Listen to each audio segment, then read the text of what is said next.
Hi everybody, it's Kris Hicks, Head of Press and Communications at UKIP. I'm joined once again with Carl Benjamin, UKIP member. We're talking about the issues of the day. I think the next thing we need to talk about is an anonymous article by a member of the civil service who's basically an insider, who's been talking about how they feel about Brexit. They're a Brexiteer, secretly of course, and they've also gone into how they can't actually discuss being a Brexiteer while in their civil service office. So can you tell us a bit about this story? Yeah, now I probably wouldn't have brought this up had it been on any other publication but The Times. The Times is not generally known for publishing anonymous articles, and it is generally the most reputable publication in Britain. It's actually the only paper I actually pay for. So when I saw this, it was a couple of days ago this was published, and I was just like, I think it's worth, even if there's nothing really solid that we can ground solid points on, at least it's worth understanding that this is probably true. You know, well, I think the point is, if the Times is covering something like this, other newspapers will ask him, well, what's your source? Do you have sources? So there's probably a lot of credibility to this report. Yeah, exactly. They're banking their credibility on publishing this. But so I do suspect that it probably is the perspective of a Brexiteer civil servant. But the article itself is titled, "I Can Reveal Whitehall's Secret Brexit Plan, which is to Stop It Dead." And he said, the byline is, "Far from being impartial, the civil service is heavily biased against leaving." Now, on the face of it, this makes complete sense, because this goes to who was it? Bertrand Russell and his opinion on bureaucracy. I can't remember. I think it was Proposed Roast of Freedom. I read it a few years ago, and he had some very interesting things to say about the bureaucrats. The archetype of a bureaucrat. What is in the bureaucrat's interest? And it's important to remember the bureaucrat is a small cog in a large machine, and so their personal power and influence is very limited it's in a limited degree to a small number of potential options that they have working within the system that they exist in. And this means that it's in the bureaucrat's interest to effectively do as little work as possible, because the bureaucrat doesn't personally benefit from any of the work that they do. And so, whether they really think about it or not, they're aware that they're just one part. And so what this does is make the bureaucrat the enemy of the individual who has to interface with the bureaucracy, because the bureaucrat doesn't care about the individual, they only care about the procedure that they have to follow. And so no matter how desperate it is for the individual, and ultimately, even if the individual is in absolutely dire straits, often that kind of personal interaction doesn't go further than the bureaucrat as he hands it off to the next person in the chain who has to deal with whatever the next stage of the procedure is. And so you find yourself, he described it as at the mercy of these things. And you absolutely are, this is true. But one thing that bureaucrats generally like is other bureaucracies, because they're all procedural, so they're very much expecting to interface with another bureaucracy, and they get very very tightly meshed between themselves.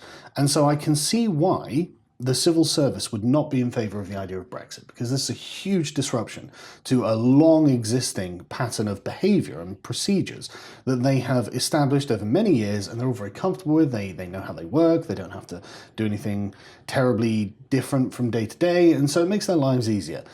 You can't blame them for that, but I am genuinely concerned about the betrayal of the principles of the civil service, in the same way that I was concerned about the betrayal of the principles of the police when they start being politicised. I'll read a quote here. Sure. The four core values of the civil service are honesty, integrity, impartiality, and objectivity. Before joining the organisation, I had believed naively that these values would be upheld unconditionally. I very quickly came to learn that, in relation to Brexit, nothing could be further from the truth. Unfortunately, I must remain anonymous for fear of the backlash I would receive at my place of work. However, I can reveal that I am a senior policy professional within the civil service and work closely with numerous governmental departments. There are a number of extremely dangerous myths regarding civil servants that I must dispel because of the impact they're having on the Brexit process. What do you think of that? Yeah, well, to me, it's really no surprises at all. But yes, very sad, and it really undermines, as you say, the kind of the contract I think a civil service person would have both with the country and with the people that they serve. But I think there's also an interesting context with the current civil service. If you look at people like Ollie Robbins, for example, he came in under Tony Blair and Gordon Brown.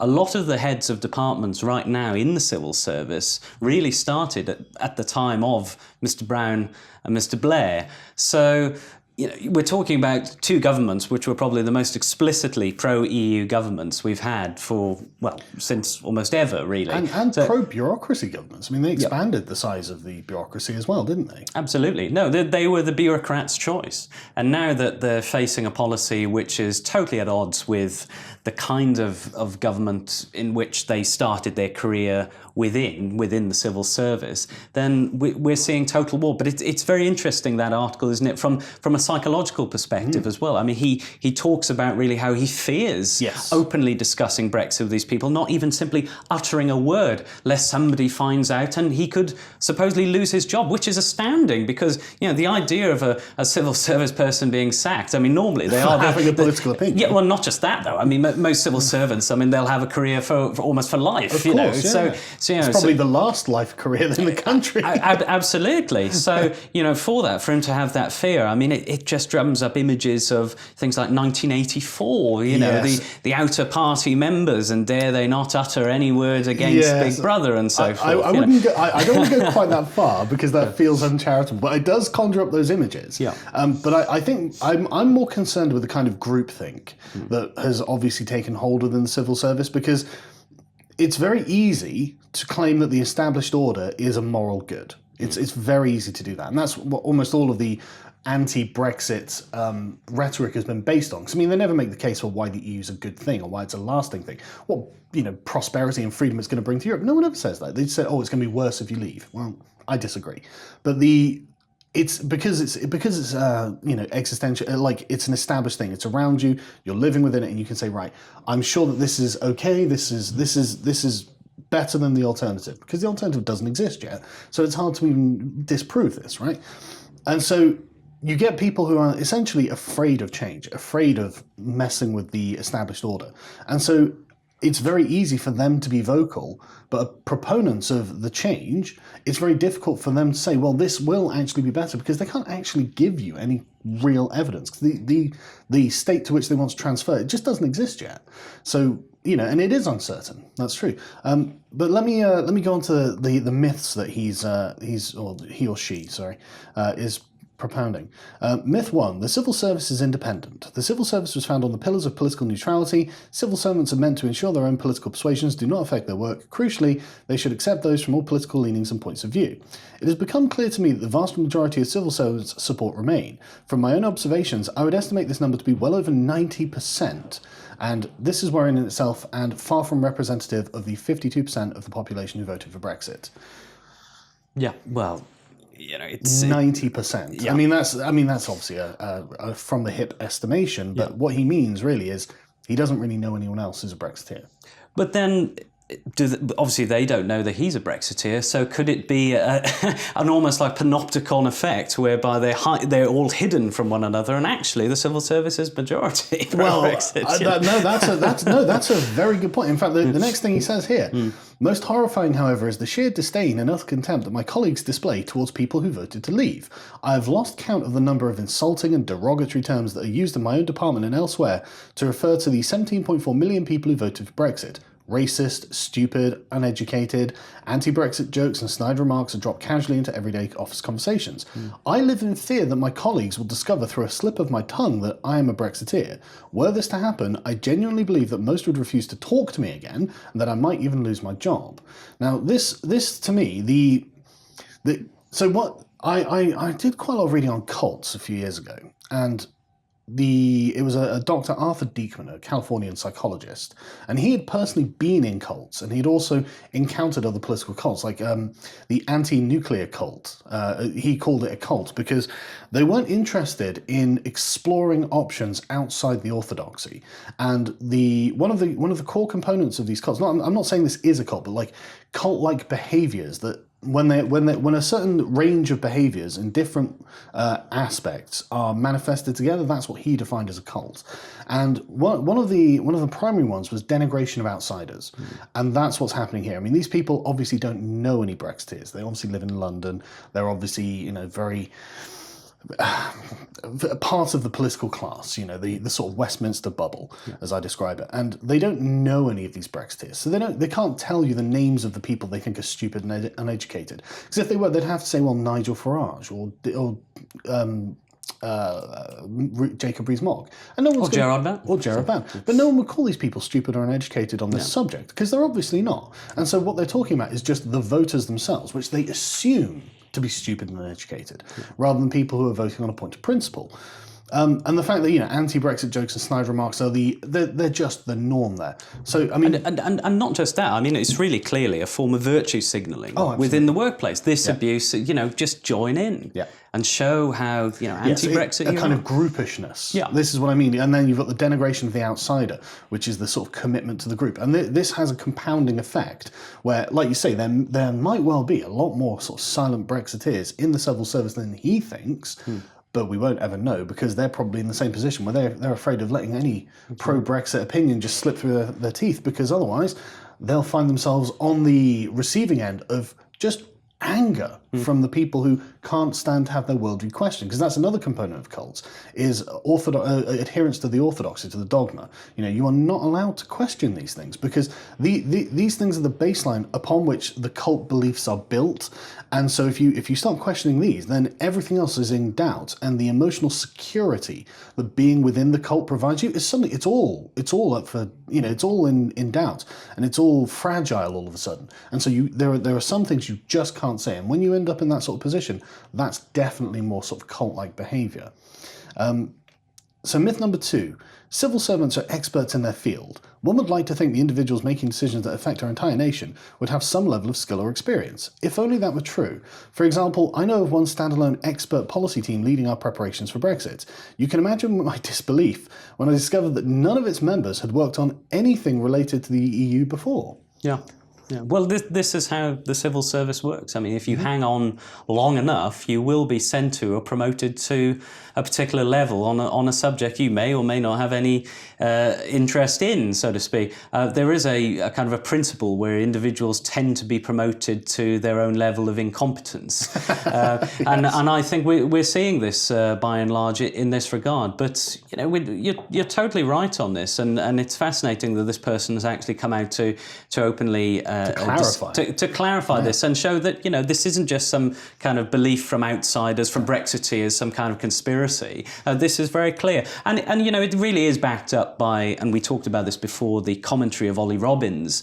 Once again, in that bar, it was reported by ITV, it was neither confirmed nor denied by the government, saying this is the plan effectively to stifle Brexit and really try and push them into Mrs May's deal, which isn't really leaving and hasn't happened. Yes, right, and hasn't happened, and it's all borne out in facts. And I think the other thing we can take from this kind of article as well is to say to people, it's not just about the politicians. There are many, many people working in the background, moving the wheels of government, who actually have a greater effect on politics in some regards than our own democratically elected members of parliament. Yes. And again, that is another concern. And what you're illustrating, and I think what he would illustrate as well, is the kind of empire building internally in these bureaucratic offices.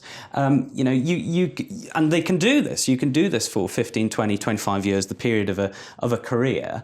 And then, of course, once you get promoted to your own level of incompetence, you can then recruit and take part in recruiting other individuals who agree with your own biases. And that is clearly what is going on. And I mean, one thing that concerns me as well is the way that in these kind of opaque structures, promotions even happen, because I think a lot of it is down to a lot of it will end up being down to personal preference and loyalty, and compatibility with the bosses. Brown nosing, frankly, is what I mean. And what you were saying before about the machinery of the bureaucracy operating, this is something that is on steroids in the European Union. I mean, everyone is well aware that the real power in the European Union are the bureaucrats who don't look for public exposure. Let the MPs do all of this, but the people who actually implement all of this stuff, the ones actually controlling the structure, are the sort of like faceless civil servants in the background. And I mean, this brings us on to myth 3, that the civil service does not engage in scaremongering. I had hoped that civil servants, even in times of crisis, would be able to remain calm and level-headed in pursuit of ensuring the best outcomes for our country, and yet it is not uncommon for me to receive emails from colleagues promoting Brexit scare stories that are nothing more than lies and speculation. Now, this really this goes to the heart of the sort of the British political ideal, right? Which and again, like at the beginning of this, where it's, you know, a commitment to impartiality and objectivity. These are unbelievably noble goals. You know, this is the ideal way, and the same with the police. This is the ideal way that you would want these organisations to be run, but they have to be maintained. And instead, we've allowed political bias to seep into the organisation itself. And I imagine these things have come from the top. You know, because I think that the tenor of an organisation reflects the leadership of the organisation. Because I think that, you know, power has influence, and it filters down, which is why the intersectional activists go for the head of the police, and then they get the policy implemented. And I think it's the same thing here. I think that if the leadership in the civil service was saying things like, right, we don't care, we don't have an opinion on Brexit, you will not talk about your personal opinions on Brexit, we don't care about them, what we care about is getting the job done as we are instructed, because we are committed to the institution, we are the civil service, we will do this as we have been laid out in principle, which is why the British public trust us in the first place, then this wouldn't be happening. Then there would be factions that are pro or anti, you know, in the coffee room, but when it came to their job, it wouldn't be a problem. So obviously we're seeing a really magnified level of what you refer to as really cult-like behaviour in the civil service. And I think we see a degree of that as well in the general public. I mean, when you've got, you know, the media, when you've got various organisations calling people far-right, racist, Nazis, simply for wanting Britain to leave the European Union and campaigning for them to do that, well, that has a net effect on the public. It doesn't make them change their opinion, but it makes them far less likely to actually express their opinion, and sometimes to even report back their views on politics, and certainly who they may even vote for. And, you know, in the early 90s, certainly, and I remember under John Major, it looked like in 1992 that Labour may have actually ended up winning the election if you looked at the polls. But then we entered a phase of what turned out to be what was known as the silent Tory, because publicly, you know, the post-Thatcher, now John Major Tories were seen as, you know, they're terrible, they've privatised everything. And then what's happened? Well, John Major got more votes in that election than any other prior campaign in British political history at that point. So, you know, are we seeing the same thing in regards to Brexit? Could we be seeing the same thing in regards, possibly, even to UKIP? I mean, UKIP are polling about 7 or 8% at the moment. So I think we absolutely are, especially given the smear campaign in the media that it's non-stop with UKIP, obviously, because UKIP is the Brexit party, you know, the Brexiteers. But this is exactly what happened in the run-up to the Brexit election. You couldn't say things in public that were pro-Brexit without a horde of Remainers descending on you and calling you a Nazi. And yet it was a kind of silent revolution at the ballot box. You know, people said, okay, well, and I had so many conversations with just regular folks in their daily lives. Like I was sat in a meeting room waiting for, you know, about renting a house or whatever. And it you know, I just got talking to the person. They're like, yeah, I voted Brexit, but I couldn't tell anyone because, you know, they'd get on my case. And it's like, exactly. But, you know, that doesn't change people's minds. It just gives them an internal resolve and they say, okay, well, I'm going to vote. But myth 4 is that ministers are in charge. When I was outside the civil service looking in, I always believed that the civil servants were simply to advise their ministers who, as elected representatives of the people, would make the ultimate decision. However, I've come to realise that ministers are often mere puppets with civil servants pulling ferociously at their strings. The level of bureaucracy is unimaginable. In my experience, parliamentary briefings go through, at minimum, 5 stages of internal clearance, with crucial information being amended or deleted at every stage on the whim of that individual civil servant. Doesn't that just remind you of Yes Minister? Yes, no, absolutely. I mean, in regards to Yes Minister, it shows that, you know, they are totally in control. It's the civil service, they are the people, the totally unelected bureaucrats. But of course, they can do this with a lot of confidence because they don't come up for elections. How are they accountable? Absolutely, and they won't receive the boot. And I mean, and the general rule, I think it's generally known in the civil service that if you are incompetent in your role, they'll just move you to another department. Yeah. So, and at the end of the day, because it's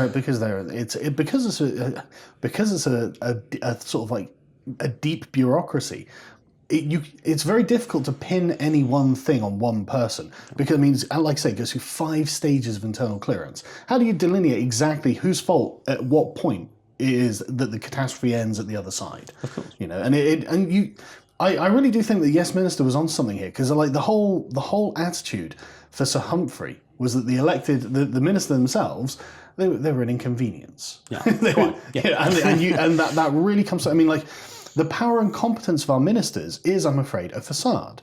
They are nothing more than a megaphone for the views of biased civil servants who lurk behind them in the shadows. I mean, this is precisely what he's saying. It is literally Sir Humphrey standing there with the minister going, no, you know, with the long look on his face. Oh, you don't understand, you know. It's precisely that.